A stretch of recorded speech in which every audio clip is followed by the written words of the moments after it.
Studyplexity JPSC and BPSC।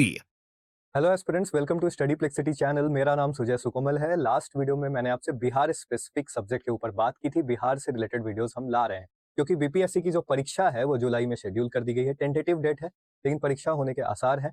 इसी कारण आपको अपनी तैयारी करनी है। इस चैनल से जुड़े रहिए। हमारा ऐप भी आप परचेज कर सकते हैं। आप लोगों का कमेंट भी आ रहा है कि वीडियोस काफी अच्छे बन रहे हैं।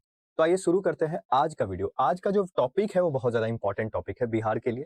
जो भी बिहार से बिलोंग करते हैं उनको पता हो गया, फिर जो बिहार की परीक्षा देने वाले हैं दूसरे स्टेट वाले भी, कि ये रिवर्स का जो टॉपिक है, रिवर्स ऑफ बिहार, वो बहुत इंपॉर्टेंट टॉपिक है। हर साल पीटी में इससे क्वेश्चन आता है। पहले मैं क्वेश्चन ही आपको दिखला दूं। देखिए, जैसे यह क्वेश्चन आया है कि बिहार राज्य में गंगा के किनारे स्थित जिलों की संख्या बताइए, यानी the number of district situated on the banks of Ganga river in Bihar state.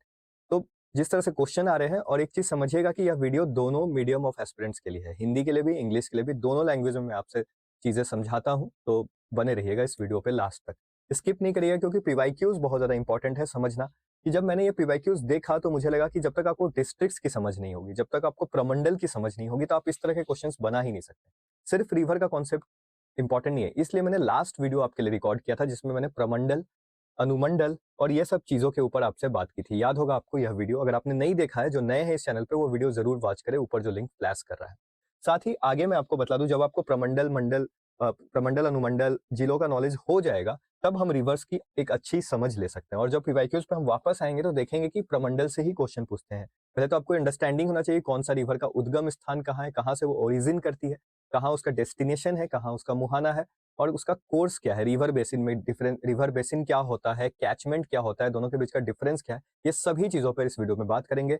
और पूरे मैप पर मैं आपको रिवर्स ड्रॉ करके बतलाऊंगा, तो इसीलिए वीडियो को पूरी तरह से देखिएगा, आपके हर कॉन्सेप्ट क्लियर होंगे। और साथ ही में मैं आपको बतला दूं कि इस वीडियो में हम पीवाईक्यूज के अलावा रिवर बेसिन्स ऑफ बिहार में एक एक चीज देखेंगे कि आखिर घाघरा जो नदी है, गंडक जो नदी है, कितने रिवर बेसिन्स हैं हमारे।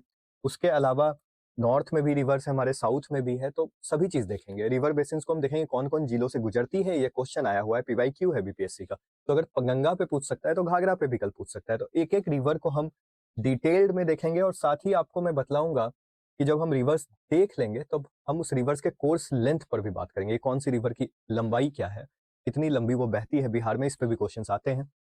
तो हर चीज कवर करने से पहले मैं आपको बतला दूं कि हम वीडियो को आसान वे में ले जाएंगे आगे, यानी इंपॉर्टेंट चीज पहले कॉन्सेप्ट पे बात करेंगे, फिर आगे ले चलेंगे। तो होपफुली आपको समझ में आ रहा होगा। तो आइए शुरू। तो आपको भी पता है कि बिहार में रिवर्स बहुत ज्यादा है, नदियां बहुत ज्यादा है। मैप पे भी मैंने दिखाया था, मैप फिर से दिखाऊंगा। समझिएगा कि बिहार में टोटल आपको दिखता होगा कि अगर मैं बात करूं तो टोटल 14 रिवर बेसिन है। अगर मैंने इसको लिख दिया है आपके लिए कि जो नदियां हैं एक एक करके हम डील करेंगे ही, जैसे घाघरा है, जैसे गंडक है, जैसे बूढ़ी गंडक है, जैसे बागमती अधवारा, जैसे आपने नाम सुना होगा कमला बालान, जैसे आपने नाम सुना होगा कोसी, जैसे आपने नाम सुना होगा महानंदा, और गंगा जो बिहार को ऑलमोस्ट इक्वल भागों में बांटती है। तो अगर गंगा को मैं सेंट्रल पार्ट ले लूं बिहार के नक्शे में, बिहार के नक्शे में गंगा अगर बीच से गुजर रही है, तो गंगा के ऊपर मैंने जो पीले अक्षरों में जो नदियां लिखी हैं वो नॉर्थ बिहार की नदियां हैं। उसके बाद यह जो आपको व्हाइट में दिख रहा है, ये करमनाशा हो गई, सोन हो गई, पुनपुन हो गई, किउल, हरोहर, बहादुर और चंदन, ये जो नदियां हैं ये साउथ बिहार की नदियां हैं। तो इस चीज को समझिएगा कि बिहार में दोनों तरफ नदियां हैं, और 1 2 3 4 5 6 7 8 9 10 11 12 13 14, यानी टोटल जो रिवर बेसिन्स है बिहार में वो बहुत ज्यादा है। अब ये बेसिन शब्द क्या होता है मैं आपको समझाता हूँ। कि बेसिन्स जब हम बोल रहे हैं, आपने नाम सुना होगा कैचमेंट एरिया, कि हर रिवर का एक कैचमेंट एरिया होता है और एक रिवर बेसिन्स होती है। पहले इसको समझिएगा, तभी आप इन पीवाईक्यूज को सॉल्व कर पाएगा, वरना एग्जाम में पीवाईक्यूज आपके गलत हो जाएंगे। अब यह एक ओल्ड मैप है, ये मैप में थोड़ी सी त्रुटियां हैं, मैं जब समझाऊंगा तो और करेक्ट करके मैप आपको आगे बतलाऊंगा। अभी के लिए आप समझिए, यह मैप जो है यहाँ पे आपको दिख रहा होगा, गंगा रिवर यहाँ से घुसती है अंदर, यानी बक्सर में चौसा एक जगह है, आगे हम इस पर बात करेंगे। तो यहाँ पे गंगा रिवर यहाँ से चली और फिर कटिहार से निकल गई पश्चिम बंगाल की तरफ।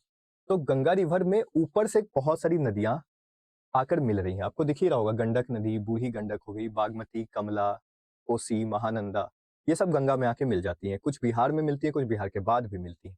साथ ही हम नीचे देखेंगे तो सोन, पुनपुन, फल्गु, ये सब नदियां आकर गंगा में ही तो मिल रही हैं।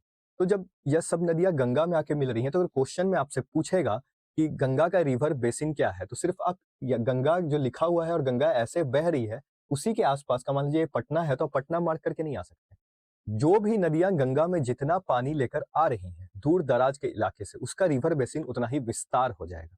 यानी अगर मैं बोलूं तो गंगा का रिवर बेसिन ये पूरा है, जो भी जिलों से वो गुजर रही है, जो भी जिलों से वो जनरली टच कर रही है, जहां पे पानी उसके पास आ रहा है। तो रिवर बेसिन एक बहुत ही व्यापक चीज है, इसको समझिएगा। कैचमेंट जो होता है, आपने दो नाम सुने होंगे, एक नाम सुना होगा आपने रिवर, एक नाम आपने सुना होगा रिवर बेसिन का, और एक नाम सुना होगा आपने कैचमेंट का। तो ये दोनों जो वर्ड है ये अलग है। रिवर बेसिन एक बहुत ही व्यापक चीज है, यानी दूर दराज से जहां से भी इसके पास, गंगा के पास स्रोत से पानी आ रहा है, तो वो उसका रिवर बेसिन काफी विस्तार हो जाएगा। लेकिन कैचमेंट एरिया एक शॉर्ट टर्म हो सकता है, यानी वो छोटे जगहों से पानी उसके पास आ सकता है। बेसिकली ये जब मैं मैप बताऊंगा क्यों बताया मैंने, उस टाइम इसका रोल आपको बताऊंगा। तो आइए शुरू करते हैं वीडियो। तो जैसे ही आप इस मैप पर देख रहे हैं कि यहाँ पे गंगा नदी जो है बिहार को दो इक्वल भागों में ऑलमोस्ट बांट रही है। इक्वल में नहीं बांटती है, लेकिन ऐसा प्रतीत होता है कि इक्वल भागों में बांट रही है। उसकी वजह से होता क्या है कि आपको दिखता है कि यह पूरा का पूरा जो रीजन है ये नॉर्थ बिहार का रीजन हो जाता है, और यह जो नीचे वाला रीजन है ये साउथ बिहार का हो जाता है। अब यहाँ पे आपको फिजियोग्राफी समझना बहुत जरूरी है, यानी भू आकृतिक विभाजन। जो भू आकृतिक विभाजन है, फिजियोग्राफी समझना बेहद जरूरी है बिहार का, कि क्यों ऊपर से ही नदियां गंगा में ढलान की ओर आ रही हैं। तो आपको पता होगा कि बिहार के नॉर्थ में नेपाल है, और नेपाल में क्या है, हिमालयज है। तो हिमालय होने के कारण हिमालय पे चोटियां होती हैं, पीक्स होती हैं, बड़ी बड़ी पीक्स है। और ऑलमोस्ट नेपाल में ही आपको देखने को मिलेगा कि बहुत सारे ऐसे हाईएस्ट पीक्स हैं। फॉर एग्जांपल माउंट एवरेस्ट है, फॉर एग्जांपल मकालू है, महाभारत रेंजेस की श्रृंखलाएं हैं, आपको देखने को मिलेगा वहां पे धौलागिरी रेंजेस की श्रृंखलाएं हैं। तो इस तरह की जो श्रृंखलाएं हैं, उसकी वजह से नदियां जब निकलती हैं तो बहुत ही तेज वो फ्लो करती हैं। जब आपको मैं अपने कोर्स में पढ़ाऊंगा कि नदियों का फ्लो करने का भी अपना पैटर्न होता है। फर्स्ट स्टेज होता है जिसको यूथ स्टेज बुलाता है, युवा काल। जैसे आप एक बच्चे होते हैं तो बहुत चंचल होते हैं, तो उसी स्टेज में नदियां भी जब निकलती हैं तो पहाड़ से बहुत गति से वो आगे बढ़ती हैं, स्पीड से बढ़ती हैं। तो उसके कारण जब वो स्पीड से बढ़ती हैं तो बहुत सारा इरोजन करती हैं, बहुत सारी अवसादों को साथ ले आती हैं, और फिर वो नीचे की तरफ ढलान की तरफ आती है। यही एक वजह है कि बिहार में आपको वेस्ट चंपारण में, वेस्ट वाले क्षेत्र में चंपारण के चले जाइएगा तो वहां पे सोमेश्वर रेंजेस आपको मिलेगा। क्या मिलेगा, ये सब पॉइंट्स आप नोट डाउन कर सकते हैं। एक होलिस्टिक सेशन होने वाला है, तो बहुत सारा इंफॉर्मेशन आपको पीटी का इससे मिलेगा। तो सोमेश्वर रेंजेस की जो पहाड़ी है नेपाल और बिहार के बॉर्डर पे, वेस्ट चंपारण में, वहां पे एक वाल्मीकि टाइगर रिजर्व भी है। आपको पता होगा जो बिहार का वाल्मीकि टाइगर रिजर्व फर्स्ट ऐसा रिजर्व टाइगर रिजर्व है, वाल्मीकि टाइगर रिजर्व, और एकमात्र टाइगर रिजर्व भी है। इसके बाद कैमूर जिला में अभी बात हो रही है, एनटीसीए के पास प्रपोजल गया है, अगर वो अप्रूवल होगा तो दूसरा बनेगा, लेकिन पहला और एकमात्र टाइगर रिजर्व यहीं पर है। तो यहाँ से भी नदियां, गंडक नदी आपको आगे पढ़ाऊंगा कैसे गुजरती है। तो जैसे ही आप इस चीज को समझिएगा कि नेपाल के होने के कारण, हिमालय के होने के कारण नदियां इधर से बह रही हैं, और यह जो पूरा रीजन है, फिजियोग्राफी जो है, भूआकृतिक विभाजन है बिहार का, तो वहां पे सिर्फ और सिर्फ सोमेश्वर रेंज की ही पहाड़ियां हैं, और उसके ऊपर तो नेपाल दूसरा देश है। तो बिहार के पास जो ये बचा हुआ ये पूरा का पूरा लैंड है नॉर्थ में, ये प्लेन एरिया हो जाता है, मतलब मैदानी इलाका हो जाता है, जिसे हम पढ़ते भी हैं। ये सब कॉन्सेप्ट्स के टॉपिक है, मैं इसलिए बतला रहा हूँ ताकि आपका सेशन, आप एक बार चीजों को समझ लीजिएगा तो मेंस निकालना भी आसान हो जाएगा, सिर्फ पीटी ही नहीं। तो यहाँ पे समझिएगा कि जैसे ही ये नदियां नीचे की तरफ निकल रही हैं, तो ये गंगा नदी जो ऐसे बह रही है, सब इसमें आके ढलान के कारण, क्योंकि ढलान से बहुत ही तेज स्पीड में नीचे आती हैं, और मैदानी इलाका होने के कारण ये विस्तार हो जाता है इनका इनका वैलीज, बहुत ज्यादा रिवर वैलीज विस्तार कर लेता है। अब जैसे ही आपको दिख रहा होगा यहाँ पे आप अगर ठीक से देखें तो आपको दिखेगा कि बिहार का जो सदर्न साइड है वहां पे झारखंड है। तो झारखंड होने के कारण आपको पता है कि झारखंड में पठार इलाका है। तो पठार इलाका होने के कारण वहां पे भूमि ऊंची है, क्योंकि झारखंड जब बना था, झारखंड का पठार जब बना, तो आपको भी पता है कि लैंड ऊंचा होने लगा। आपने वीडियो नहीं देखा है तो मेरा जेपीएससी वाला वीडियो एक देखिएगा, ऊपर जो लिंक फ्लैश हो रहा है, उसमें मैंने बताया था कि कैसे जमीन ऊपर उठी, उसकी वजह से नदियां, अचानक से नदियों को टाइम ही नहीं मिला। मतलब नदी ऐसे मान लीजिए प्लेन पर चल रही है, अब नदी ऐसे प्लेन पर चल रही है, लेकिन अचानक से जमीन उठ गई। अब जमीन उठ गई तो फिर नदी गिरेगी तो एक वेग के साथ, स्पीड के साथ ही गिरेगी। अब स्पीड के साथ जब वो नीचे गिरेगी तो उसका डायरेक्शन फ्लो कुछ इस प्रकार का हो गया कि वो नदियां भी इस ढलान की तरफ, सभी ढलान की तरफ आके गंगा में मिल जाती हैं। यही एक वजह है जिसका नॉर्थ बिहार से भी जितनी नदियां निकलती हैं, चाहे वो कोसी हो, कमला हो, बागमती हो, गंडक हो, बूढ़ी गंडक हो, महानंदा हो, सभी आकर गंगा में मिलती हैं। वैसे ही साउथ बिहार की भी सोन नदी हो, पुनपुन हो, फल्गु हो, अजय हो, क्यूल हो, जितनी सारी नदियां हैं वो सभी आकर गंगा में प्रवाहित हो जाती हैं। और ये सब सहायक नदियां हैं, ये सबको हम ट्रिब्यूटरीज भी बोलते हैं गंगा की। तो इसी को हमको विस्तार में इन चीजों को समझना है, इसके लिए थोड़ा सा फिजियोग्राफी मैंने आपको बस बतलाया। कि बिहार के पता होना चाहिए आपको। बीपीएससी की तैयारी कर रहे हैं आप, एसएससी की तो कर नहीं रहे, तो बीपीएससी में आपको पता होना चाहिए कि फिजियोग्राफी में जनरली यह जो सेक्शन है वो सोमेश्वर हिल रेंजेस है, ऊपर भी हिमालय का रेंजेस है और नीचे पठार है। इधर वेस्ट बंगाल है, इससे मतलब नहीं है क्योंकि इधर तो गंगा फिर वापस ही चली जा रही है वेस्ट बंगाल की तरफ, आगे की तरफ चली जा रही है। तो इस चीज को जब हमने समझ लिया है तो होपफुली अब आगे बढ़ते हैं और एक एक रिवर को हम देखेंगे, विस्तार में देखेंगे। मैं इतना नोट्स आपको कवर कराने की कोशिश करूंगा जिसमें आपको और कोई वीडियो बुक्स देखने की जरूरत भी नहीं पड़ेगी। जहां पे फैक्ट्स में थोड़ा थोड़ा मिसकंसेप्शन है कुछ कुछ डेटा का, वहां मैं आपको बोल दूंगा, आप अपने एंड से भी उसको चेक कर सकते हैं एक बार और कमेंट कर सकते हैं। अब देखिए, सबसे पहला जो इंपॉर्टेंट रिवर है, मैं बोलता हूँ पहला इंपॉर्टेंट रिवर हमें देखना है वो है गंगा। क्योंकि गंगा आपको ही पता है बीचों बीच से ऑलमोस्ट जा रही है और ये गंगा है। देखिए, ये बलिया जो यूपी का पार्ट है वहां से बलिया वलिया होते हुए ये आती है और यहाँ पे इंटर कर रही है। देखिए ये वाला रीजन, और यह जो रीजन है ना, ये बक्सर रीजन है।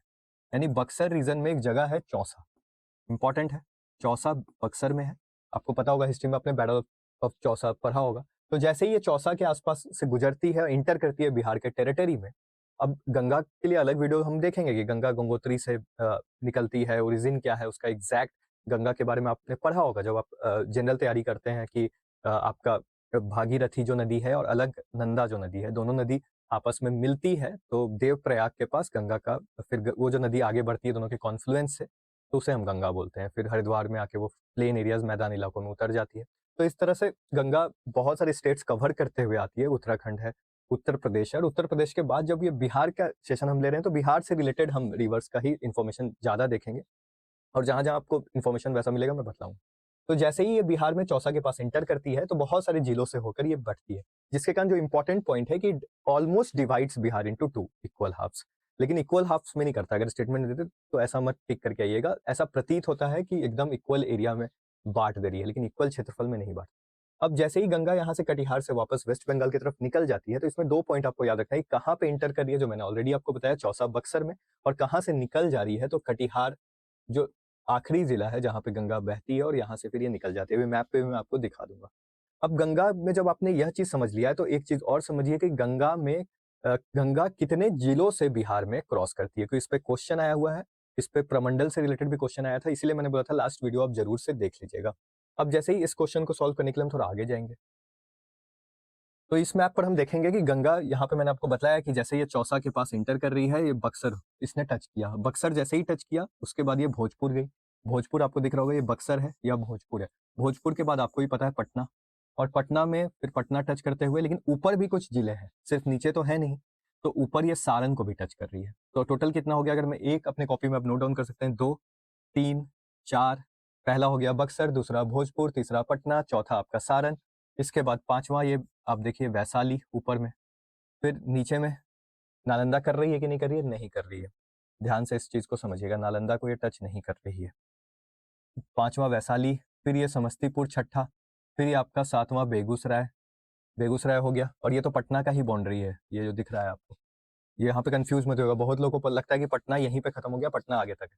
6 7 ये बेगूसराय हो गया। बेगूसराय के बाद ये कर रही है 8 लखीसराय, नीचे आपको बाउंड्री दिख रहा होगा पिंक वाला। फिर ये ऊपर जा रही है खगड़िया को कर रही है 9 नंबर।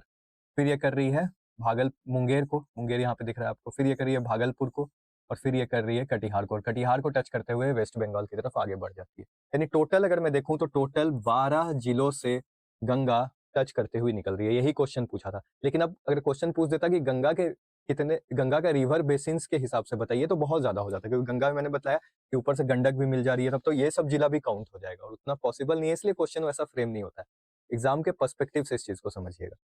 अब साथ ही यह इन्फॉर्मेशन जो आपको पता चल गया है गंगा के अलावा, और गंगा और जो इन्फॉर्मेशन है गंगा के लिए जो इंपॉर्टेंट है मैं बतला दूं कि गंगा पूरे भारत में करीब 2525 किलोमीटर लंबी नदी है, और बिहार में जब इसकी लंबाई पूछी जाती है तो 445 किलोमीटर के आसपास ये है आपको बिहार में लंबी। तो ये सब इन्फॉर्मेशन है। इसके अलावा गंगा में और जो क्वेश्चंस आ सकते हैं आपके एग्जाम में, मैं बतला दूं कि गंगा में ऊपर से कौन कौन नदियां मिलती हैं, तो मैं आपको बता दूं, एक नदी अभी आगे मैं आपको पढ़ाऊंगा कि वो आपको सिवान के साथ इंटर करेगी और छपरा के आसपास सारण में ऐसे आके गिरती है। और यह पेन का कलर मैं चेंज कर लेता हूँ एक बार आपके लिए, मे भी शायद उससे आपको क्लियरली पता चले।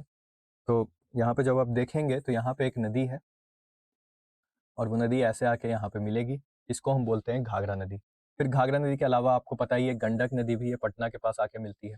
उसके अलावा एक बूढ़ी गंडक है, फिर आपको बागमती है, फिर कमला है, फिर कोसी है, फिर महानंदा है। तो इतनी सारी नदियां नॉर्थ से आके गंगा में कहीं ना कहीं प्रवाहित करती है, आगे डिटेल में हम देखेंगे।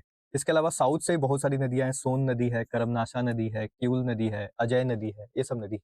तो इतने नदी आपको लिस्ट होना चाहिए कि कौन सी नदियां नॉर्थ से आके मिल रही हैं और कौन सी नदियां साउथ से आके मिल रही हैं। फिलहाल इस वीडियो में हम सिर्फ नॉर्थ रिवर्स की बात करेंगे, साउथ की अभी हम बात नहीं कर रहे हैं, इसलिए मैं आपको नोट साउथ की नहीं दूंगा।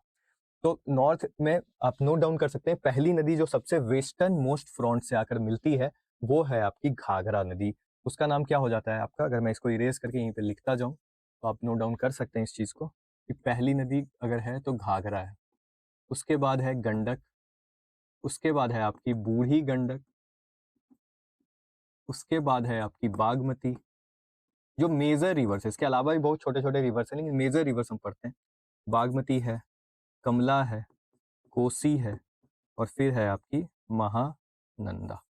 तो इतनी नदियां हैं जो मेजर रिवर्स हैं, जो कि हिमालय के श्रेणियों से निकलकर या फिर बिहार से ही कहीं निकल कर आकर गंगा में नॉर्थ बिहार से होकर गंगा में आकर मिल जाती हैं। तो इतना क्लियर हो गया। इसके अलावा कुछ और इन्फॉर्मेशन है आपको बता दूं कि गंगा के ऊपर क्वेश्चंस आए हुए हैं, इसलिए नोट डाउन करिएगा। गंगा में एक नेशनल एक्वेटिक एनिमल पाया जाता है जिसको आप जानते होंगे कि रिवर डॉल्फिन बोला जाता है, गैंगेटिक डॉल्फिन बोला जाता है।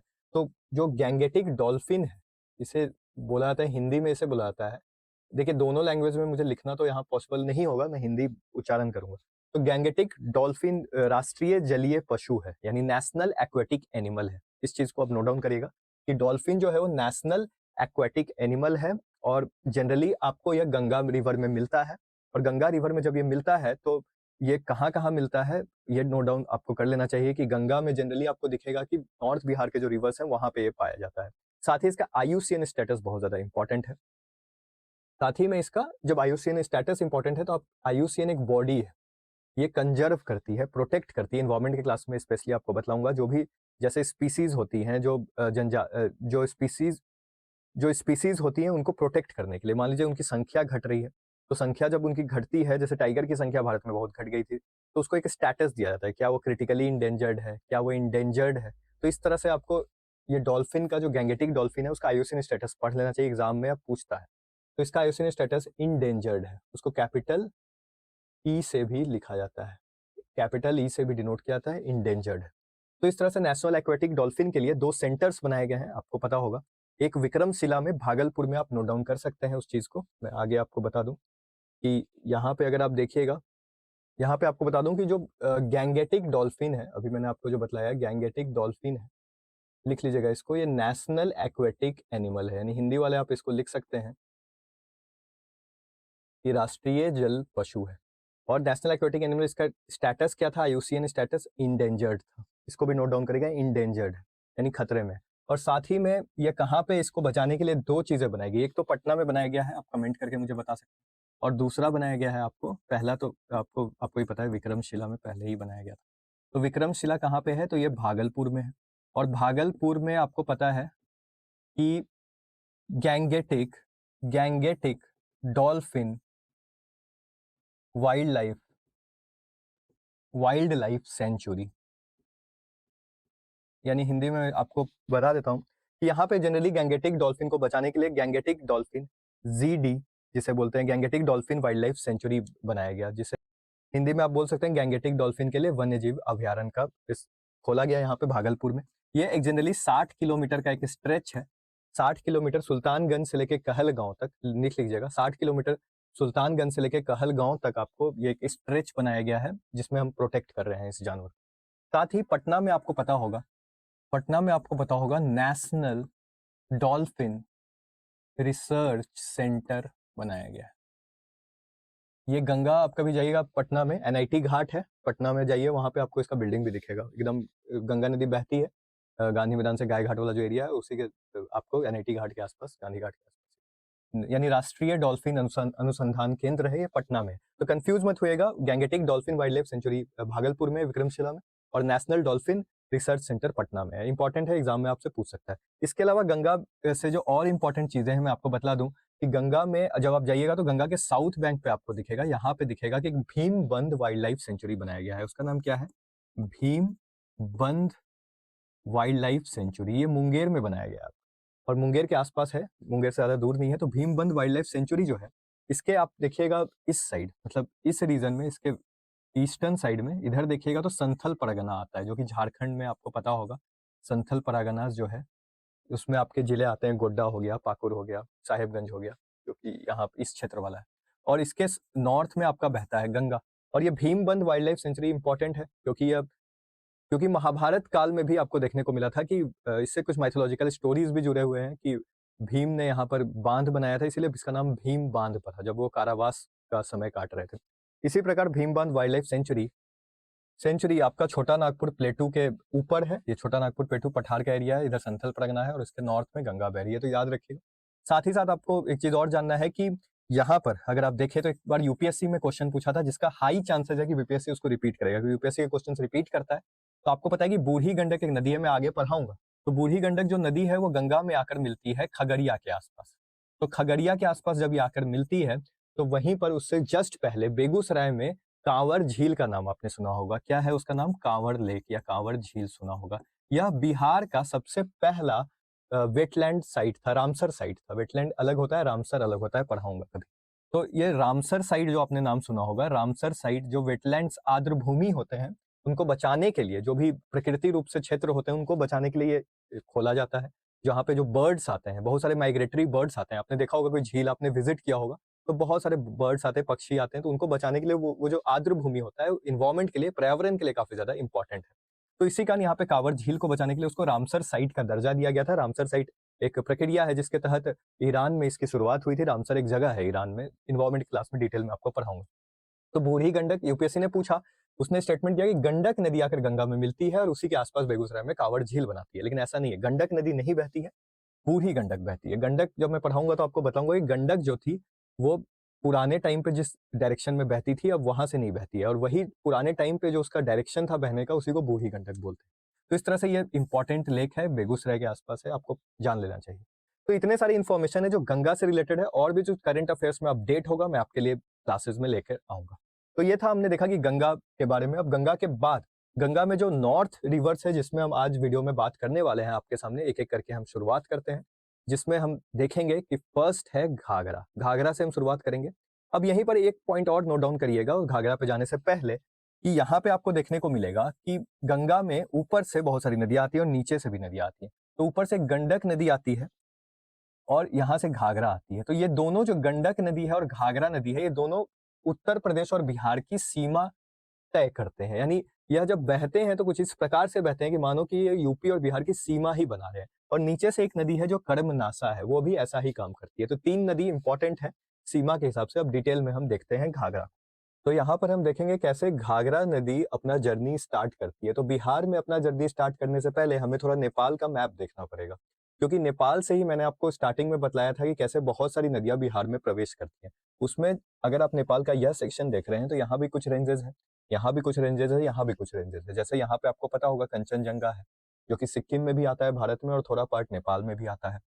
वैसे ही यहाँ पे माउंट एवरेस्ट है, माउंट मकालू है, मनसालू है, अन्नपूर्णा रेंजेस है और धौलागिरी की भी पहाड़ी श्रृंखलाएं हैं। वैसे ही यहाँ पे इंपॉर्टेंट आपको देखने का ये है कि धौलागिरी जो रेंज है यहाँ पे, ये धौलागिरी रेंज नेपाल में पड़ता है, और नेपाल का बाउंड्री जब यहाँ पे खत्म होता है तो यहाँ पे हमारा उत्तराखंड का बाउंड्री है। तो वहाँ पे एक पीक है, आप जैसे यहाँ पे समझिएगा, यहाँ पे उत्तराखंड है और उत्तराखंड में यह पीक को हम बोलते हैं नंदा देवी। वैसे ही आपको दिखेगा कि धौलागिरी कहाँ पे है, तो धौलागिरी है आपका, धौलागिरी है नेपाल में। इन दोनों के बीच में, यहाँ पे अगर गौर से आप देख रहे हैं तो इन दोनों के बीच से ही एक नदी निकल रही है, और यह नदी नेपाल से ही, जो रीजन है आपको दिख रहा होगा कि नेपाल से ये नदी निकल रही है, यहाँ पे ये नदी की मैं बात कर रहा हूँ। लेकिन ये नदी का जो सोर्स है वो नेपाल से भी ऊपर वाले रीजन में है। यानी ये जो उत्तराखंड और ये नेपाल का रीजन है, इस दोनों रीजन से ऊपर आप जाइएगा तो तिब्बत का रीजन होता है। तो यहाँ पे बहुत सारे हिमनद होते हैं, ग्लेशियर्स होते हैं। तो उन्हीं ग्लेशियर्स में एक फेमस ग्लेशियर है वहां पे, जिसका नाम है मानसरोवर लेक। क्या नाम है उसका? मानसरोवर लेक। अब ये मानसरोवर लेक से जब पानी पिघलता, बर्फ पिघलता है, हिमनद पिघलता है, तो वहां से नदियां निकलती हैं। सोर्स, इसका एग्जैक्ट ओरिजिन वही है, लेकिन बाद में आपको दिखेगा कि वहीं से ये नदी आगे बढ़ती आती है, जिसका नदी का नाम है कर्नाली रिवर, यानी कर्नाली नदी। अब ये जो कर्नाली नदी है, यही नदी आपको दिखेगा कि नंदा देवी और धौलागिरी रेंजेस के बीच में से निकल रही है ग्रेटर हिमालय से। और ये नदी जब नीचे की तरफ बढ़ रही है तो नेपाल होते हुए ये नदी यूपी में प्रवेश कर रही है, उत्तर प्रदेश में। और उत्तर प्रदेश में जब ये प्रवेश करती है, आगे मैं बतलाऊंगा कि कैसे वह यही नदी आगे बढ़ेगी, फिर एक नदी शारदा नदी आएगी, शारदा नदी और ये नदी कर्नाली नदी जहां पर मिलेगी यूपी में, बहराइच डिस्ट्रिक्ट में, वहां पे जनरली इस नदी को फिर घाघरा बोलते हैं। तो घाघरा का अगर उद्गम आप देखिएगा तो उसका सोर्स तो उसको वाटर तिब्बत से ही मिल रहा है, मानसरोवर लेक से ही मिल रहा है। लेकिन मानसरोवर लेक से मिलने के बावजूद जब वो कर्नाली नदी के नाम से जानी जाती है, कहाँ पे, यह एग्जाम में आपसे पूछ सकता है। तो कर्नाली नदी के नाम से यह जानी जा रही है नेपाल में। तो इस चीज को याद रखिएगा, नोट डाउन कर लीजिएगा, कर्नाली नदी के नाम से जानी जा रही है घाघरा नदी नेपाल में। और नेपाल में ही इसका स्रोत किसी किसी किताब में आपको दिखेगा कि नाम्या नेपाल, नाम्या श्रेणी में यह जनरली ओरिजिनेट होती है, ऐसा भी लिख देता है। तो आप कंफ्यूज मत होइएगा, क्योंकि नेपाल से होके ही आ रही है। और बाद में जब नेपाल से ये होके आ रही है तो यहाँ पर एक इम्पॉर्टेंट नेशनल पार्क भी है नेपाल में, बारदिया नेशनल पार्क। उसका नाम क्या है आप नोट डाउन कर सकते हैं, बारदिया नेशनल पार्क, राष्ट्रीय उद्यान। ये नेपाल में है, तो कंफ्यूज मत होइएगा, ना तो बिहार में ना तो यूपी में। अब जैसे ही यह कर्नाली नदी नीचे की तरफ आ रही है तो इसी का पानी आपको देखने को मिलेगा कि वापस ये घाघरा नदी के फॉर्म में भारत में बहती है। और यही घाघरा नदी आगे जाकर बिहार में आपको दिखेगा कि सिवान में, मैं बतलाऊंगा कि कैसे यह प्रवेश कर जाएगी सिवान में। तो इस चीज को समझिएगा। अब यहाँ पे कुछ और इंपॉर्टेंट फैक्ट्स है, उसको भी नोट डाउन करिएगा कि जब यह तिब्बत में मानसरोवर लेक के आसपास से निकलती है तो वहां पे एक और ग्लेशियर है जो इसे वाटर प्रोवाइड करता है। और उस ग्लेशियर का नाम यहाँ पे मैंने लिखा है मैप चाचुंगो, यानी MAPCHACHUNGO। ये ग्लेशियर है, हिमनद है। और इस नदी को तिब्बत में अलग नाम से बुलाया जाता है। ये जो कर्नाली नाम है नेपाल में है, भारत में घाघरा है, वैसे ही आपको देखने को मिलेगा कि तिब्बत में इसको बोला जाता है मापचा सैंगपो। इस नाम से जनरली इसको बुलाया जाता है, क्योंकि ग्लेशियर के नाम से ही जुड़ा है। ये तिब्बत में इसको बोला जाता है। तो ये कुछ इन्फॉर्मेशंस थे आपके घाघरा नदी के, जो कि तिब्बत और नेपाल से जुड़े हैं। अब आइए हम देखेंगे कि कैसे आगे ये कर्नाली नदी आगे बढ़ेगी, जो घाघरा नदी भारत में कहलाएगी। कहाँ पर वो मिलती है यूपी में, हम आगे अब देखते हैं। तो एग्जैक्टली यूपी के क्वेश्चन तो आपको नहीं पूछे जाएंगे, लेकिन एग्जैक्टली एटलीस्ट नाम पता होना चाहिए, जिला नहीं भी पता है तो चलेगा बिहार के एग्जाम के लिए। तो ब्रह्म घाट रीजन है यूपी में, जहां पे शारदा नदी और कर्नाली नदी आकर मिल रही है। और यहीं पे जब ये मिलती है और फिर आगे का रास्ता तय करती है, तब यह घाघरा नाम से प्रसिद्ध होती है। जनरली इसे हम घाघरा बोलते हैं। अगर क्वेश्चन में आ जाए कि घाघरा नदी को नेपाल में क्या बोलते हैं, तो कर्नाली बोलते हैं। कर्नाली ऑलमोस्ट सबसे लंबी नदी है नेपाल की। और वैसे ही आपको क्वेश्चन अगर आ जाए ये किस नदी से ब्रह्म घाट पर आकर मिलती है कर्नाली नदी, तो शारदा नदी से मिलती है। और नेपाल में जो कोटिया घाट है, जहाँ पे बारदिया नेशनल पार्क भी है, वो जो श्रेणी है नेपाल से जब ये क्रॉस करती है, नामिया नेपाल भी उसको बोलते हैं हम। नामिया नेपाल भी किसी किसी किताब में, कहीं सोर्स में आपको देखते हुए मिल जाएगा। तो एक्स्ट्रा इन्फॉर्मेशन जो मैं आपको शेयर कर रहा हूँ, इससे पीटी के जितना ज्यादा नॉलेज आपके पास होगा, मल्टीपल चॉइस क्वेश्चन आप बना सकते हैं। अब जब ये नदी यूपी में आती है तो यही नदी आपको दिख रहा है कि ऐसे आ रही है। अब ये ऐसे आकर आपको दिख रहा है गंगा में आके मिल जाएगी। फिर बतलाऊंगा कहाँ मिलेगी, कौन से क्वेश्चन इंपॉर्टेंट होते हैं। अब जब ये नदी इधर से आ रही है तो ऑलमोस्ट यूपी में इसने कुछ जर्नी ट्रेवल तो किया ही होगा। तो यूपी में इसने ज्यादा जर्नी ट्रेवल किया होता है बिहार के मुकाबले, क्योंकि यूपी में बहुत दूर से बह के आ रही है। वहां पे सीतापुर जिला है, बहराइच जिला है, ये सब गोंडा, ये सब के आसपास से होते हुए आ रही है। और जैसे ही आगे आ रही है तो बिहार में जिसका फर्स्ट पॉइंट ऑफ इंटरेक्शन है, पहला पॉइंट जहां पे टकरा रही है, वह है सिवान का क्षेत्र। आपको भी पता है कि लास्ट वीडियो में मैंने आपको बतलाया था एडमिनिस्ट्रेटिव डिविजन्स, यहाँ पे सिवान है। और सिवान में जो जगह पे ये एग्जैक्ट आकर टच करती है, किसी किसी किताब में गलत लिखा हुआ है कि गोपालगंज में प्रवेश करती है। गोपालगंज में नहीं करती, वो सिवान में ही प्रवेश करती है। और सिवान में जो विलेज है जहां पे ये प्रवेश करती है, ये पॉइंट को बोला जाता है, नोट डाउन करिएगा, गुथानी। अलग से मैं टेबुलर फॉर्म में भी आपको डेटा दे दूंगा, पीडीएफ दे दूंगा, तो वो अलग से टेंशन मत लीजिएगा। अभी के लिए बस इसको समझते जाइए, इस फ्लो में समझिएगा तो याद हो जाएंगी चीजें। यहाँ पे मैप के थ्रू समझना बेहद जरूरी होता है। तो यहाँ पे जो सिवान में जो जगह है उसे हम बोलते हैं गुथानी। और सिवान में प्रवेश करेगी और सिवान के आगे जब ये जाएगी तो आपको दिखेगा कि यहाँ पर आकर ये गंगा में मिल रही है। यह जो स्थान है, और इस स्थान को हम बोलते हैं छपरा, यानी गंगा में ये कहाँ पे आके मिलती है, तो छपरा में आके गंगा में मिल जाती है। तो ऐसे इसका कोर्स है शारदा का, सॉरी घाघरा का। तो क्वेश्चंस इस पे क्या आ सकता है, मैं आपको बतला दूं कि यूपी में जनरली ये 16 डिस्ट्रिक्ट से गुजरती है, लेकिन बिहार में सिर्फ 3 डिस्ट्रिक्ट से गुजरती है। जिसमें पहला डिस्ट्रिक्ट आपने देखा ही कि यह सिवान का डिस्ट्रिक्ट है। आप नोट डाउन कर लीजिएगा, 3 डिस्ट्रिक्ट है जो बिहार में आपको देखने को मिलेगा कि यह गुजरती है। पहला है सिवान, उसके बाद है आपका सारण, क्योंकि छपरा में ये मिल रही है। और इसके अलावा इसका जो बेसिन है, इसमें बहुत सारी नदियां भी आके मिलेंगी, सहायक नदियां जिसे हम ट्रिब्यूटरीज बोलते हैं, तो उसके कारण गोपालगंज भी इसका क्षेत्र है। तो देखिए क्वेश्चन जब आएगा कि ये कितने रिवर बेसिन्स में इस जिलों में इसका कॉन्टैक्ट है, तो उस हिसाब से ये 3 हो जाएगा। तो इसको नोट डाउन करिएगा। और जनरली यहाँ पे आपको देखने को मिलेगा कि यही घाघरा नदी जब नेपाल से, अभी इस मैप में मैं आपको दिखा सकता हूँ, आगे मैं आपके लिए करता हूँ। यहाँ पे शायद हमने मैप लगाया था, ठीक है, मैं बाद में दिखा दूंगा मैप पे आपको। अभी फिलहाल इस चीज को बस समझ लीजिए कि नेपाल से जब ये उत्तर प्रदेश में प्रवेश करती है, तो अवध के क्षेत्र में जब ये प्रवेश करती है, फैजाबाद और अयोध्या का क्षेत्र है, तो वहां पे इसको एक लोकल नाम से पुराणों में और भी पहले इस चीजों को बोला गया था कि सरयू नदी। तो ये सरयू नदी और कोई नदी नहीं है, घाघरा के ही लोअर घाघरा प्लेन्स को, जहाँ पे लोअर बिहार की तरफ अग्रसर हो रही है अवध के क्षेत्र से, तो इसको सरयू वहां पे जाना जाता है, यूपी में, अयोध्या में। और बहुत इंपॉर्टेंट एरिया है हिंदुइज्म के लिए, तो इसको भी नोट डाउन करेगा। राम टेम्पल आपको पता है, अयोध्या। तो वैसे ही जैसे हम आगे बढ़ेंगे तो यहाँ पे कुछ और इन्फॉर्मेशन है कि घाघरा नदी जो है, वो अगर हम पूरे गंगा की जितनी भी सहायक नदियां हैं, सिर्फ बिहार में नहीं, जैसे यमुना भी एक सहायक नदी है, ट्रिब्यूटरी है गंगा की, तो इस तरह से हम देखेंगे तो वॉल्यूम के हिसाब से, अगर हम वॉल्यूम के हिसाब से देखें तो वो पहली सबसे बड़ी ट्रिब्यूटरी है गंगा की, सबसे लंबी। और अगर हम ओवरऑल बात करें कि कौन सबसे बड़ी ट्रिब्यूटरी है, सहायक नदी है गंगा की, तो यमुना है, तो दूसरे नंबर पे आती है, लेकिन वॉल्यूम के हिसाब से पहले नंबर पे आती है। तो इस चीज को समझिएगा, ये इन्फॉर्मेशन आपके लिए देना बहुत जरूरी था। साथ ही साथ घाघरा नदी में आपको डॉल्फिन की, जो मैंने बात की थी कि नेशनल एक्वेटिक एनिमल है, राष्ट्रीय जलीय पशु है, वह भी पाया जाता है। तो इस तरह से वो उसका आईयूसीएन स्टेटस हमेशा याद रखिएगा, चेक करते रहिएगा, वो बदलते रहता है स्टेटस। तो इन्वायरमेंट में डिटेल में मैं आपको पढ़ाऊंगा। तो ये कुछ इन्फॉर्मेशन थे जो बहुत ज्यादा इंपॉर्टेंट थे आपके लिए घाघरा नदी से। साथ ही मैं आपको बतला दूं कि वेस्टर्न मोस्ट नदी है, क्योंकि पश्चिम दिशा से बिहार की जब हम बात करते हैं तो सबसे पश्चिम दिशा से यही नदी आकर मिल रही है, क्योंकि यह नदी जो गंडक आगे हम देखेंगे वो नॉर्थ साइड से ऑलमोस्ट मिलती है, तो वेस्टर्न मोस्ट जो बाउंड्री है वो यही बनाएगी। साथ ही आपको जहां जहां पे ये नदी में पानी ज्यादा बढ़ जाएगा वहां पे चॉर्स भी बनाती है, आपको देखने को मिलेगा कि चॉर्स बोला जाता है बिहार में, जो लो लाइंग एरिया होता है जहाँ पे पानी जमा हो जाता है, तो उस तरह के एरियाज आपको यहाँ पे देखने को मिलेंगे। और साथ ही साथ फ्लड्स तो ये सब नदियां लाती ही हैं, आपको पता ही है, बाढ़ लाती ही है, क्योंकि बिहार में कुल 38 जिले हैं और उसमें से 28 जिले जो हैं वो फ्लड प्रोन इलाकों से ग्रसित है, मतलब 28 जिलों में फ्लड्स आते हैं। साथ ही आपको पता होगा कि वेस्टर्न मोस्ट होने के साथ साथ यहाँ पे इसके कुछ ट्रिब्यूटरीज भी हैं, सहायक नदियां भी हैं, जो एग्जाम में आपसे पूछ सकता है।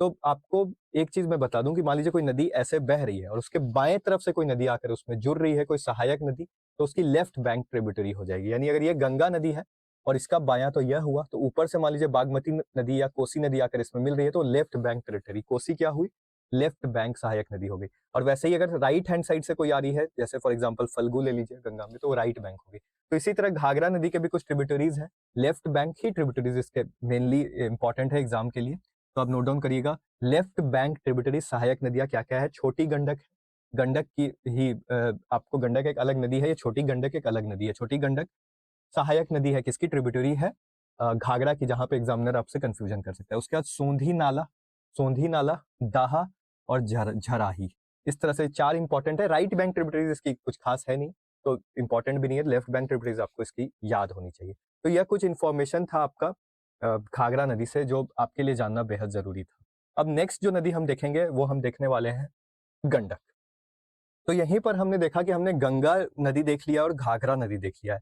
हो सकता है कि नदी, जब सभी नदी हम साथ में देखें तो वीडियो बहुत ज्यादा लंबा हो जाएगा, तो मैं हो सकता है ये वीडियो आपके लिए पार्ट वाइज में अपलोड करूंगा। एक साथ रिकॉर्ड तो मैं कर लूंगा, लेकिन आपके लिए पार्ट वाइज करूंगा। आपके लिए भी सही रहेगा कि आप 1-2 नदी एक साथ देखें और उसके नोट डाउन्स बनाएं, और पीटी के क्वेश्चंस मैं वहां पे सॉल्व भी कराऊंगा आपको, तो वो भी ईजी होगा। जैसे आज हमने गंगा और घाघरा देख लिया है, तो साथ ही हम वो भी देख लेते हैं कि कौन से जिलों से गुजरती है और कौन से प्रमंडल से गुजरती है, जहां से क्वेश्चंस आ रहे हैं। तो आइए पहले गंगा और घाघरा के एक साथ ही हम देख लेते हैं प्रमंडल्स और जिले कहाँ कहाँ से वो गुजर रही है। उसके लिए हमको थोड़ा आगे जाना पड़ेगा। अब देखिए, ये गंगा से ही क्वेश्चन पूछा है, इसको हम आज ही सॉल्व करेंगे, अभी आगे मैं आपको दिखाऊंगा। ये भी गंगा का क्वेश्चन है, इसको भी हम आज सॉल्व करेंगे, 2 क्वेश्चन। अब देखिए, यहाँ पे मैंने आपके लिए बताया था कि रिवर बेसिन्स ऑफ बिहार जो है वो बहुत ज्यादा है, 14 है, जिसके कारण 38 जिले हैं टोटल बिहार में। और 38 जिलों में आपको देखने को क्या मिलेगा कि टोटल 28 जिले, 38 में से 28 जिले फ्लड्स यानी बाढ़ से परेशान रहते हैं, क्योंकि नदियों का वेग बहुत ज्यादा है जब वो नेपाल से निकलती है, उसके कारण अपने रूट्स भी कोई कोई नदी बदलती है, कोसी, जब हम आगे देखेंगे। अब हम इसमें आगे की तरफ जाएंगे तो मैंने ये आपके लिए ऑलरेडी लिख रखा है, लेकिन मैप पे मैं आपको इसको सॉल्व करके अभी बतलाऊंगा। तो जैसे गंगा के बारे में मैंने लिख रखा है, गंगा का रिवर बेसिन से एक तरह से आप देखिएगा तो बड़ा क्षेत्र है। और गंगा कहाँ कहाँ से गुजरती है हमने ऑलरेडी देखा था, बक्सर से गुजरती थी पहले, बक्सर से गुजरती थी, बक्सर के बाद भोजपुर, भोजपुर के बाद आपका दिखने को मिलता था पटना, मैंने इधर लिख दिया पटना, उसके बाद ऊपर में सारण था, याद करिए, सारण के बाद वैशाली, वैशाली के बाद आपको देखने को मिलेगा समस्तीपुर था, फिर बेगूसराय, नीचे में लखीसराय, फिर आपका मुंगेर, खगड़िया, और फिर आपका भागलपुर, और फिर लास्ट में कहाँ से निकल जाती थी वापस पश्चिम बंगाल की तरफ, तो कटिहार से ये मतलब इसका निकल जाती थी, मतलब अगर मैं इसको बोलूं तो ये कटिहार से निकल जाती थी। कहाँ निकल जाती थी ये भी आपको याद रखना है, पश्चिम बंगाल में। और कहाँ से इंटर मारती थी, तो बक्सर एक जगह है, बक्सर डिस्ट्रिक्ट है, वहाँ पे एक जगह है चौसा। तो यह चीज़ आप नोट डाउन ऑलरेडी आपने किया है। जब हम घाघरा पे आएंगे, अब प्रमंडल की बात हम करेंगे, ये फिलहाल मैंने डिस्ट्रिक्ट ही बताया, प्रमंडल अभी मैं आपको मैप में ही समझा दूंगा। घाघरा, घाघरा जैसे ही हम देखेंगे तो आपको देखा था कि सिवान में एक जगह था बुथानी करके, सिवान में एक जगह था बुथानी करके, जहाँ पे ये इंटर कर रही थी, साथ ही सारण के डिस्ट्रिक्ट्स को भी टच कर रही थी जहाँ पे छपरा था, और साथ ही में इसका जो ट्रिब्यूटरीज है जो मैंने आपको बताया, छोटी गंडक हो गई, दहा हो गई, ये सब गोपालगंज में भी टच करती है, जिसकी वजह से इसके जो बेसिन्स पार्ट हो गया, अगर एग्जाम में आता है कि कौन कौन डिस्ट्रिक्ट्स में इसका विस्तार है, तो आप लिखेंगे सिवान, सारण, छपरा डिस्ट्रिक्ट नहीं है, गौर करिएगा, सारण में ही आता है। तो सिवान हो गया आपका, सारण हो गया, और गोपालगंज हो गया, यानी टोटल 3 डिस्ट्रिक्ट्स में आएंगे। यहाँ पे मैं बात करूं गंगा में तो टोटल 12 डिस्ट्रिक्ट्स में आएंगे। अब प्रमंडल की भी हम बात कर लेते हैं यहाँ पे। उससे ठीक पहले मैं आपको बता दूं, गंगा का लेंथ बिहार में 445 है, तो ये भी इसी क्लास में आप नोट डाउन कर लीजिए। और घाघरा का जो लेंथ है वो सबसे कम है बिहार में, यानी बिहार में मैंने आपको बताया था कि यूपी में 16 जिले ऑलमोस्ट ये टच करती है, बिहार में, बिहार आते आते ये सिर्फ 3 ही जिला टच करती है, तो ऑब्वियस सा बात है कि बिहार में इसका 83 किलोमीटर ही लेंथ है, और गंगा का लेंथ 445 किलोमीटर, यानी गंगा सबसे लंबी है बिहार में और घाघरा सबसे छोटी है। बाकी नदी पे जब हम आएंगे तो साथ ही साथ ये चीज देखते जाएंगे। इसके आगे जब हम जाते हैं तो मैप पे ही हम चलते हैं, और मैप पे आपको समझाते हैं कि कितने प्रमंडल से ये टच करिए। उसके लिए बेसिकली मैं फर्स्ट मैप पे ही आपको ले चलता हूँ, वहां पे ज्यादा आसानी से आपको वो चीज पता चलेगा। यह मैप जो मैंने लास्ट क्लास में आपको बताया था, याद करिए, लास्ट क्लास पे आपको ये मैप ही मैंने आपको दिखाया था। तो यहाँ पे मैं ड्रॉ करता हूँ मैप। आप पहले घाघरा से शुरू करते हैं। घाघरा आपको ही पता है सिवान में यहाँ से आ रही थी, और सिवान में आने के साथ साथ ये सारण के छपरा में यहाँ पे प्रवेश कर जा रही थी, तो छपरा में प्रवेश कर जा रही थी, तो ये जो बाउंड्री टच करी थी और इसके जो ट्रिब्यूटरीज थे उसकी वजह से गोपालगंज, सिवान और सारण, यानी ये 3 डिस्ट्रिक्ट्स थे। और 3 डिस्ट्रिक्ट्स कौन से डिवीजन में आते हैं, कौन से प्रमंडल में आते हैं, लास्ट क्लास में मैंने आपको बताया था, वो है सारण प्रमंडल। सारण प्रमंडल के अंदर 3 ही जिले आते हैं। तो अगर क्वेश्चन आ जाता है एग्जाम में कि घाघरा नदी का जो रिवर बेसिन है वो किन जिलों में है, तो 3 जिलों में है, गोपालगंज, सिवान, सारण। और कितने प्रमंडल में है, तो सिर्फ एक ही प्रमंडल में है, जो कि है आपका सारण प्रमंडल। ये पटना प्रमंडल तक नहीं आता है, छपरा में ही गंगा में मिल जाती है। तो आपको ये चीज बहुत क्लियर होना चाहिए यहाँ पे। सेकंड हम बात करने वाले हैं घाघरा के बाद, ये तो घाघरा की बात हो गई। नेक्स्ट हम गंगा की बात करेंगे। गंगा कितने प्रमंडल से गुजरती है, तो इस चीज को मैप से ही समझिएगा।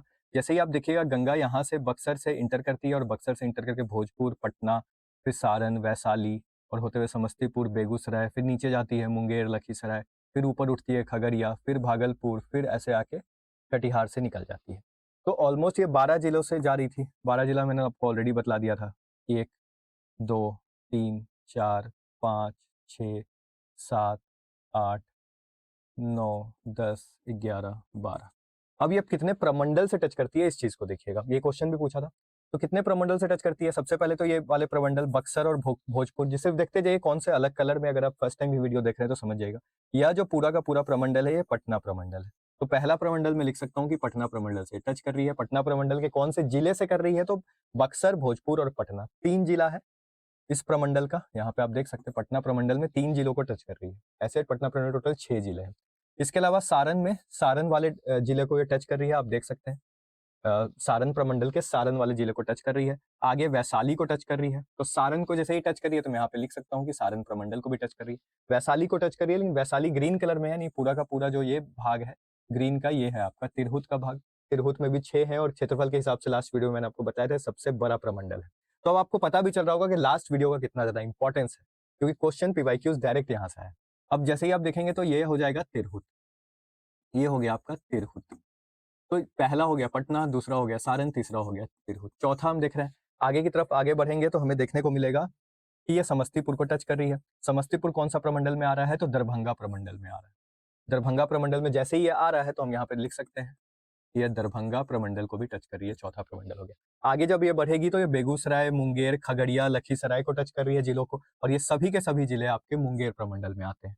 तो नेक्स्ट प्रमंडल मैं लिख सकता हूँ कि ये मुंगेर प्रमंडल है, 5वां। और इसके बाद भागलपुर को ये टच कर रही है और कटिहार को कर रही है। तो भागलपुर एक अलग प्रमंडल है जो कि सबसे छोटा प्रमंडल है। मैंने आपको लास्ट वीडियो में बताया था कि भागलपुर प्रमंडल में सिर्फ 2 ही जिले हैं, भागलपुर और बांका। तो इस तरह से छठा प्रमंडल हो गया आपका भागलपुर, और 7वां प्रमंडल हो गया इसका कटिहार वाला, जो कि पूर्णिया प्रमंडल में आता है। पूर्णिया वाले प्रमंडल में, जिसमें किशनगंज, अररिया, पूर्णिया, कटिहार आता है। तो इस तरह से टोटल 9 प्रमंडल जो कि बिहार में है, ये बॉक्स में आपको दिख रहा होगा। इनमें से सिर्फ और सिर्फ 2 ही ऐसे प्रमंडल हैं जिसको टच नहीं करती है। एक प्रमंडल है आपका मगध वाला रीजन, जो कि नीचे वाला है, पिंक वाला, इसको कहीं से भी ये टच नहीं कर रही है। और एक और है आपका कोसी वाला, स्काई ब्लू वाला, इस प्रमंडल को भी ये टच नहीं कर रही है। अब ध्यान से देखिएगा तो इसका जो फ्लो है वो मुंगेर, भागलपुर होते हुए ऐसे चला जाता है। तो ये जो पूरा प्रमंडल है इसको भी ये टच नहीं कर रही। तो अगर मैं कोसी को काट दूं, मुंगेर को कोसी को काट दूं और मगध को काट दूं, तो बाकी सभी प्रमंडल से यह टच करते हुए जा रही है। 9 में से 7 प्रमंडल करती है। अब क्वेश्चन देखते हैं कैसे क्वेश्चन इस पे बन जाएगा, तब आपको विश्वास भी हो जाएगा कि आज के क्लास में हमने कैसे चीजों को समझा। बिहार राज्य में गंगा के किनारे स्थित जिलों की संख्या बताएं। आपको अभी बताया था 12 जिले हैं, याद ही हो गया होगा अभी यहाँ तक आपको। भोजपुर, बक्सर, भोजपुर, पटना, उसके बाद समस्तीपुर, सारण, वैशाली, फिर आपको खगड़िया, फिर आपका बेगूसराय, फिर आपका कटिहार, भागलपुर, लखीसराय, इस तरह से जो जिले थे 12 जिले हो गए। इसके अलावा इस पे 12 ऑप्शन सही हो गया। नेक्स्ट जो क्वेश्चन है देखिए, बिहार के निम्न प्रशासनिक विभागीय जोरों में से, यानी ये जो प्रशासनिक विभागीय जोड़ी है ये प्रमंडल आपसे पूछा, कौन से प्रमंडल को इंग्लिश में डिवीजन ही बोलते हैं, तो कौन से एडमिनिस्ट्रेटिव डिवीजन से, कौन से डिवीजन्स में गंगा की नदी नहीं जाती है। तो अभी मैंने आपको बताया था कि सिर्फ 2, अगर आप मैप पढ़ के जाते हैं, अंडरस्टैंड करके जाएंगे पीटी परीक्षा में, तो सिर्फ 2 ही ऐसे प्रमंडल है जहां टच नहीं करती है। एक है कोसी और दूसरा है आपका मगध। तो कोसी मगध का जो पेयर है इसको ये टच नहीं करेगी। दरभंगा मुंगेर को करेगी, पूर्णिया भागलपुर कर ही रही है, तिरहुत सारण कर ही रही है। तो इसका आंसर हो जाएगा कोसी और मगध वाला, डी। तो इस तरह से आज के वीडियो में हमने 2 नदी कवर कर लिया है बिहार का। इंपॉर्टेंट, सबसे इंपॉर्टेंट तो गंगा नदी, और उसके बाद हमने कवर कर लिया घाघरा। तो ये 2 नदी कवर करने के बाद नेक्स्ट वीडियो जब मैं अपलोड करूंगा तो उसमें आपको गंडक के बारे में बतलाऊंगा, गंडक, बूढ़ी गंडक और आगे जो भी नदियां हैं। तो होपफुली अगर आपको ये वीडियोस पसंद आ रहे हैं तो आप हमारे ऐप पर जाकर हमारे कोर्सेज देख सकते हैं। चैनल को सब्सक्राइब करिए और सीरियस एस्पिरेंट्स के साथ इसको शेयर करिए, लाइक करिए। और धन्यवाद आपका हमारे साथ जुड़ने के लिए, हमारा वीडियोस देखने